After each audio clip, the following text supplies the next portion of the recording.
প্রধানমন্ত্রীর ৭৫তম জন্মদিনকে ঘিরে গোটা দেশ জুড়েই বিভিন্ন কর্মসূচি হাতে নেওয়া হয়েছে বিজেপির পক্ষ থেকে। পাশাপাশি রাজ্যেও তার ব্যতিক্রম নয়। বিভিন্ন অংশে বিভিন্ন সময় আমরা তুলে ধরেছি সেই ছবি। এবার ৪ বজলার উদ্যোগে গ্রহণ করা হয়েছে সেবা পাক্ষিক এই কর্মসূচির অংশ হিসেবে। সেখানে লক্ষ্য করা গেছে যে মন্ডলের উদ্যোগে প্রধানমন্ত্রী নরেন্দ্র মোদীর ৭৫তম জন্মদিনকে ঘিরে সেবা পাক্ষিক কার্যক্রম অনুষ্ঠিত হয়। উদ্বোধন করেন পশ্চিম ত্রিপুরার সাংসদ তথা রাজ্যের প্রাক্তন মুখ্যমন্ত্রী বিপ্লব কুমার দেব। এদিন কি জানালেন তিনি, কি বললেন শুনুন।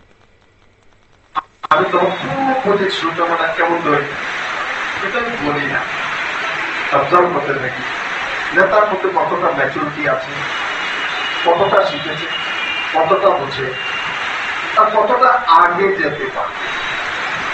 অনেকভাবে এমন হয়ে গেছি ধরে নিতে শুরুতে 2018-তে যারা তারা করেছি হ্যাঁ মনে দিচ্ছি, কারণ মানুষ কমিউনিস্ট থেকে মুক্তি চাইছিল। 2018-তে কোলাঘাট তারা করেছে কোলাঘাট দিচ্ছি, কিন্তু এমএলএ হওয়ার পর অনেক কিছু দিয়েছি। এমএলএ গেছি আমার অনেক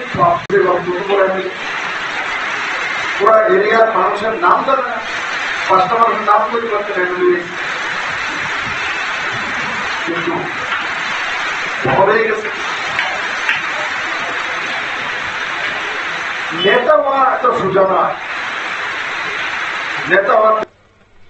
আপনারা শুনলেন সাংসদ বিপ্লব কুমার দেবের বক্তব্য এবং একই সঙ্গে এদিন উপস্থিত ছিলেন এলাকার স্থানীয় বিধায়ক দিলীপ দাস, মন্ডল সভাপতি সহ অন্যান্যরা। অবশ্য ৪ বজলা কেন্দ্রের উদ্যোগে এদিন রক্তদান শিবিরেরও আয়োজন করা হয়।